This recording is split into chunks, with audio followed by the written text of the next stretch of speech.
इस कहानी की शुरुआत में हमें किंगडम को दिखाया जाता है जो जंग में युद्ध में हार चुका है। इसीलिए उनके किंगडम का जितना भी सोना है वो समुद्री जहाज में रखकर कहीं छुपाने के लिए जा रहे होते हैं, क्योंकि ये जंग हार चुके हैं और ये जानते हैं कि दुश्मन इनके सारे सोने को हड़प लेंगे।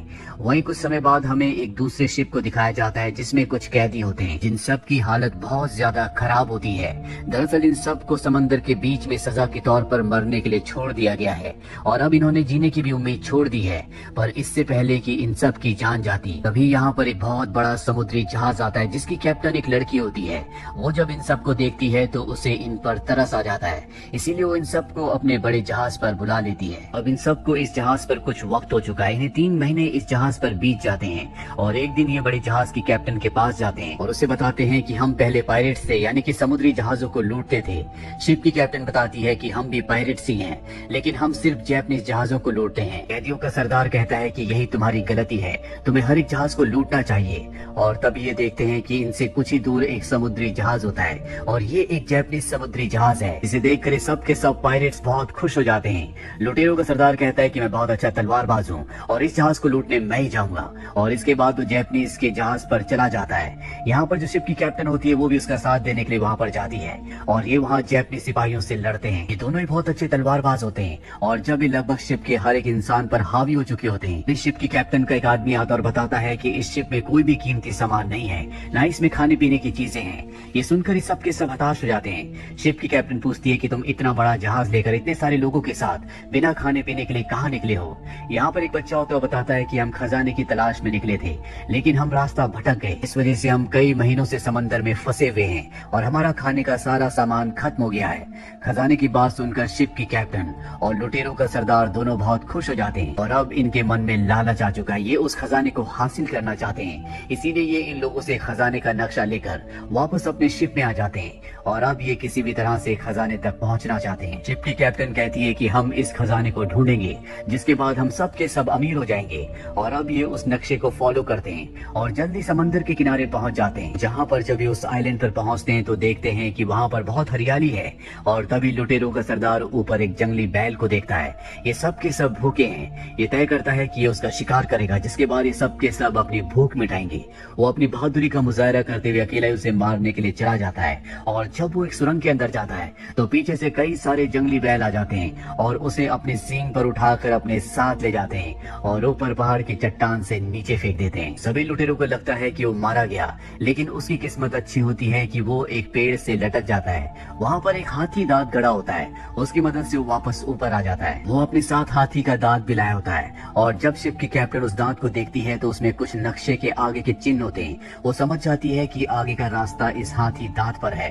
वो कहती है कि मैं शिप की कैप्टन हूँ और जो मेरे साथ खजाना ढूंढने आना चाहता है आ सकता है। हालांकि लुटेरों का सरदार नहीं चाहता कि वो और उसके आदमी उसके साथ जाए, लेकिन अब उसके जितने भी आदमी होते हैं वो शिप की कैप्टन पर विश्वास करते हैं, इसीलिए सब के सब उस जगह से नाव से निकल जाते हैं और यहाँ पर इस आइलैंड पर लुटेरों का सरदार अकेला बसता है। शिप की कैप्टन फिर भी अपने जहाज पर पहुंचने के बाद उसका इंतजार करती है, पर वो रात होने तक नहीं आता और अब शिप की कैप्टन के पास उसका खास आदमी आता है और उसे बताता है कि वो हाथी दांत चोरी हो गया। इस बात से उसे बहुत गुस्सा आता है। वो समझ जाती है कि ये काम लुटेरों के सरदार का है। वो वापस उसी आइलैंड पर आ जाती है और लुटेरों के सरदार को ढूंढ लेती है। वो उसे एक पंच मारती है और कहती है कि मुझे हाथी दांत वापस दे दो। वो कहता है कि मेरे पास हाथी दांत नहीं है। दरअसल ये सच कह रहा होता है। इन्हीं में से इनका एक साथी होता है जिसने हाथी दांत चुराया था और वो शहर जाकर उस हाथी दांत को बेचना चाहता है। ये सब भी उसका पीछा करते हुए शहर पहुंच जाते हैं जहाँ पर वो हाथी दांत बेचने वाला होता है, पर इससे पहले कि वो ऐसा करता ये सब के सब वहाँ पहुंच जाते हैं और अपने हाथी दांत को एक बार फिर से वापस हासिल कर लेते हैं। वहीं दूसरी तरफ एक राज्य के राजा को दिखाया जाता है जिसका जनरल उसे बताता है कि मुझे पता है खजाना कहाँ पर है, जो आज से कई साल पहले समंदर में कहीं छुपा दिया गया था। राजा अपने जनरल से पूछता है कि ये बात तुम्हें कैसे पता। वो बताता है कि जिस आदमी ने खजाना छुपाया था उसकी पत्नी ने मुझे बताया है और अब ये राजा भी चाहता है कि ये उस खजाने को हासिल करे और ये भी अब खजाने की तलाश में निकल पड़ते हैं। वहीं शिप की कैप्टन कैप्टन चोरों के सरदार को और इन सब के साथियों को दिखाया जाता है जिनके पास हाथी दांत है। ये उस पर जो लिखा हुआ होता है उसे कागज पर प्रिंट कर लेते हैं, लेकिन इन्हें कुछ भी समझ में नहीं आ रहा होता कि यहाँ से आगे इन्हें कहाँ जाना है। और लुटेरों का जो सरदार होता है वो कहता है कि मुझे पता है कि अब हमें कहाँ जाना है, मैं तुम्हें वहाँ ले जा सकता हूँ। और इसके बाद ये अपने शिप से उस तरफ निकल पड़ते हैं और जब इस समंदर के बीचों बीच पहुंच जाते हैं तो लुटेरों का सरदार कहता है कि आगे का रास्ता हमें समंदर में कूद कर तय करना होगा। और अब इस सब के सब समंदर में कूद जाते हैं। इसके बाद इस समंदर के नीचे गोता लगाते हैं और एक गुफा से होते हुए ये एक दूसरी जगह निकल जाते हैं जहाँ पर बहुत सारी केव्स होती हैं। लुटेरों का सरदार कैप्टन को कहता है कि तुम सबके कैप्टन हो, अब हमें आगे का रास्ता बताओ। दरअसल वो उसका मजाक उड़ा रहा होता है और ये शिप की कैप्टन के एक आदमी को बिल्कुल अच्छा नहीं लगता, इसीलिए वो लुटेरों के सरदार के ऊपर हमला कर देता है। वो बहुत अच्छा फाइटर है, इसीलिए वो उसे उठाकर पत्थरों पर फेंकता है और पत्थर अपनी जगह से हट जाते हैं। दरअसल केव का आगे का रास्ता यहाँ से होता है और अब ये सब के सब मशाले लेकर आगे बढ़ते हैं जहाँ पर इन्हें बहुत सारी चांदी मिलती है। सब के सब बहुत खुश हो जाते हैं, लेकिन यहाँ लुटेरों का सरदार कहता है कि ये असली खजाना नहीं है, ये हमें धोखा देने के लिए यहाँ पर छोड़ा गया है ताकि हम इसे खजाना समझ लें। और तभी उसे वहाँ पर एक झंडा दिखता है जिस पर ड्रैगन का चित्र बना होता है। लुटेरों का सरदार उसे ध्यान से देखता है और बताता है कि ये ड्रैगन नहीं बल्कि ये खजाने के आगे का रास्ता है। अब जब वो देख ही रहा होता है कि तभी एक जोरदार धमाका होता है। दरअसल बाहर राजा का जनरल अपने लोगों के साथ पहुंच चुका है। उसे इस जगह के बारे में पहले से पता था। जब वो लुटेरों के सरदार को देखता है तो गुस्से से आग बबूला हो जाता है क्योंकि ये दोनों एक दूसरे को पहले से जानते हैं। ये दोनों एक दूसरे के दुश्मन है। इन दोनों के बीच में एक भयानक फाइट होती है और इसी फाइट के दौरान चांदी के भरे हुए एक बक्से को रस्सी से बांधकर लुटेरों का सरदार अपनी कमर पर बांधकर पानी में कूद जाता है, जिससे वो समंदर की गहराइयों में जाने लगता है। लेकिन शिप की कैप्टन वहाँ पहुंच जाती है और उसे बचाने की कोशिश करती है। वो उसकी रस्सियां खोल देती है, लेकिन अब वो खुद भी डूब रही होती है। और इससे पहले कि इन दोनों की जान जाती, यहाँ पर एक बहुत बड़ी वेल मछली आती है जो इन दोनों को अपने मुंह के अंदर निगल लेती है और अगले पल उसका पेट फट जाता है, जिस वजह से लुटेरों का सरदार और शिप की कैप्टन पानी से ऊपर उछलते हैं और वापस अपने शिप पर आ जाते हैं। वही हमें जनरल को दिखाया जाता है जिसे वहाँ पानी में तैरता हुआ झंडा दिख जाता है जिस पर ड्रैगन बना हुआ है और वो उसे देखकर समझ जाता है कि खजाने का आगे का रास्ता यही है। वही शिप में कैप्टन और लुटेरों के सरदार जिनके पास अब नक्शा नहीं है वो परेशान होते हैं। यहाँ इन्होंने उस आदमी को भी बंदी बना रखा होता है जिसने पहले इनका हाथी दांत चोरी किया था और अब वो बताता है कि जिस ड्रैगन की बात तुम कर रहे हो मुझे पता है कि वो रास्ता किस तरफ है, मैं तुम्हें वहाँ ले जा सकता हूँ, पर वो जगह बहुत ही खतरनाक है, वहाँ पर हर वक्त बिजलियाँ चमकती रहती है। दरअसल ये बहुत सालों से यानी कि बचपन से ही एक पायरेट है। इसने समंदर के लगभग हर एक इलाके को देखा है और एक बार ये वहाँ पर जा चुका है। और रास्ता दिखाने से पहले ये एक शर्त रखता है। ये कहता है कि मैं तुम्हें रास्ता तभी बताऊंगा जब तुम मुझे इस शिप का नया कैप्टन बना दोगे। ये सुनकर इस शिप के कैप्टन को बहुत गुस्सा आता है, लेकिन उसे इसकी बात माननी पड़ती है और अब ये इस शिप का नया कैप्टन है। सबको बताता है कि हमें किस तरफ जाना है। वहीं शिप की पुरानी कैप्टन को दिखाया जाता है जिसे खाना बनाने का काम दिया जाता है, लेकिन वो खाना बहुत ही गंदा बनाती है जिसे कोई भी नहीं खाता। लेकिन लुटेरों का सरदार उसके खाने की बहुत तारीफ करता है। दरअसल अब ये इस लड़की से यानी कि कैप्टन से प्यार करता है। अब कई दिनों के सफर के बाद ये उस जगह पहुंच जाते हैं जहाँ पर खजाना है। यहाँ पर बहुत जोरों से बिजलियाँ चमक रही होती है और एक बिजली इनके पानी के जहाज के ऊपर भी आकर गिरती है जिससे सब के सब डर जाते हैं। लेकिन ये हार नहीं मानते, लगातार आगे बढ़ते रहते हैं। जनरल भी अपना शिप लेकर यहाँ पहुंच चुका है। उसे पता था कि यहाँ पर बहुत सारी बिजलियाँ गिरेंगी, इसीलिए उसने अपने शिप के साथ बहुत सारी पतंगे लगा रखी होती है ताकि बिजलियाँ उन पर गिरे और इनके शिप को नुकसान ना पहुंचे।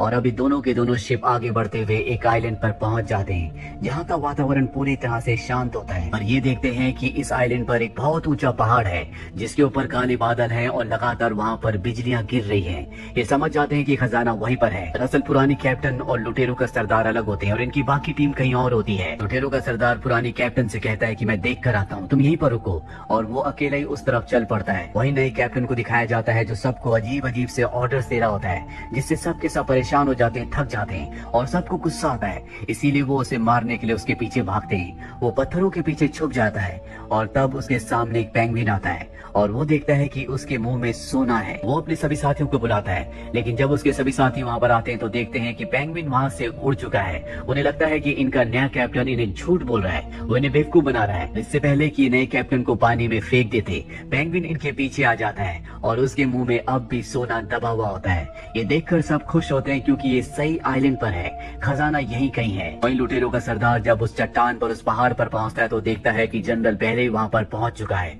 उसके साथ उसके बहुत सारे साथी भी हैं, लेकिन हर जगह बिजली गिरने की वजह से यहाँ पर जनरल के बहुत सारे लोग मारे जाते हैं। जनरल देखता है कि सिर्फ एक जगह पर बिजली नहीं गिर रही और वो अपने सैनिकों को, साथियों को ऑर्डर देता है कि इस जगह खुदाई की जाए। और जब वो उस जगह को खोदते हैं तो वहाँ पर एक संदूक निकलता है जिसके अंदर ड्रैगन का एक मुखौटा होता है। और तब ये देखते हैं कि लुटेरों का सरदार भी वहाँ पर है, जो छुप कर इन्हें देख रहा होता है। ये तीर से उसके ऊपर हमला करके उसे नीचे गिरा देते हैं, लेकिन लुटेरों का सरदार उस ड्रैगन के मुखौटे को हासिल कर लेता है और जनरल से कहता है कि अगर तुम्हें ये मुखौटा चाहिए जिससे तुम्हें खजाने के आगे का रास्ता पता चलेगा, तो तुम्हें मुझसे लड़ना होगा। जनरल इस बात के लिए मान जाता है और अब इन दोनों के बीच में एक घमासान फाइट होना शुरू हो जाती है।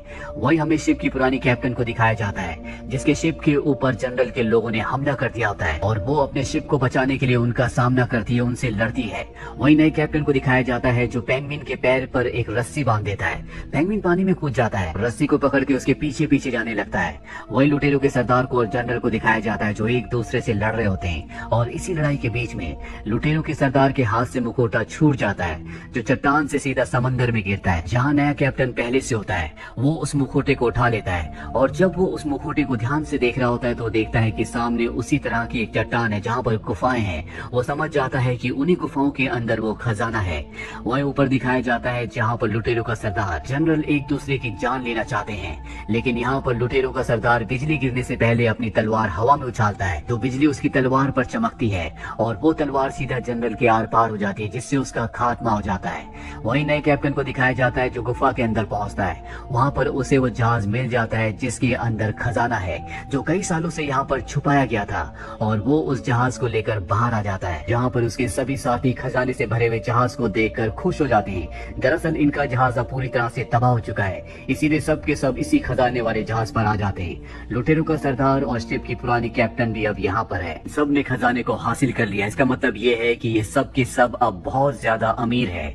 यहाँ पर लुटेरों का सरदार और शिप की जो कैप्टन होती है, अब ये एक दूसरे की तरफ देख रहे होते हैं, जिसका मतलब ये है कि ये दोनों एक दूसरे को अब बहुत पसंद करते हैं और इन दोनों ने एक दूसरे के प्यार को एक्सेप्ट कर लिया है। इसके बाद इनके जहाज को घर की तरफ जाते हुए दिखाया जाता है और इसी के साथ ये फिल्म, ये कहानी यहीं पर खत्म हो जाती है। उम्मीद करते हैं कि ये कहानी आपको पसंद आई होगी।